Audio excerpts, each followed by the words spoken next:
Okay, from what I could tell, the torque for the hex nuts going into the flange on the side of the transmission are 57 foot-pounds. The axle nut here is 184. It's like, yeah, sure, my torque wrench doesn't even go that high, so I just blasted it on with the old pneumatic wrench.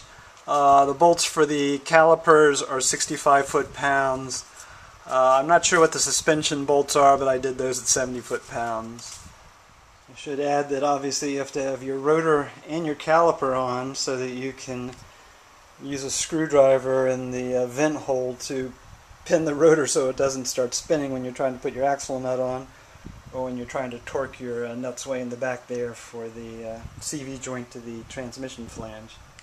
So there's my Allen head fitting into the bolt, and my wobbly extension, and a super long extension, and then my torque wrench. And I'm not sure how accurate it is when you've got this many extensions on, but there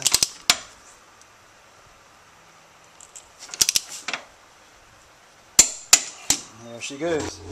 Okay, last but not least, I put it in first gear. Just watching it spin to make sure everything's doing what it's supposed to.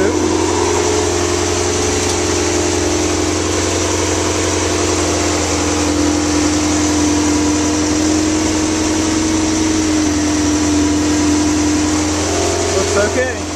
So everything's back together now. I should mention, don't forget to strake the nut on the axle to pound it into the little dent in the axle.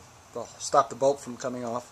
I'll also mention that I use a little bit of Loctite on the bolts that connect the CV joint to the flange of the transmission. I don't know if that will make any difference or not. But everything seems to work okay. I will mention that it was a very messy job and it took quite a while. It's certainly harder taking things apart than putting them back together again. Everything I took apart, there were no shims or anything, so alignment should be still intact, so I don't think I have to do that. And I would like to thank everybody on Ferrari Chat whose knowledge I used to do this job and to make the video.